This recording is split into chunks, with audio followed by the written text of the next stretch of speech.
And అందరికీ ఈరోజు Sunday కదా, పిల్లలు కూడా ఎంజాయ్ చేయడానికి వర్షం పాపం దయ తలిచిందనమాట పిల్లల మీద. అందుకని పిల్లలు అయితే మంచిగా ఆడుకుంటున్నారు. వీళ్ళకి తగ్గట్టుగా ఈరోజు అయితే వర్షం ఏం పడట్లేదు అనమాట. ఫుల్ గాలి వస్తుంది. ఇంకా ఈరోజు వర్షం పడుతుందో ఏమో అన్నట్టుగానే ఉంది.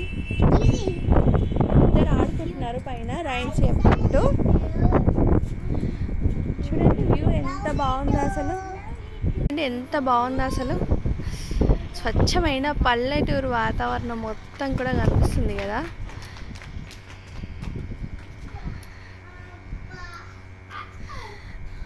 పైన అంతా చూడండి.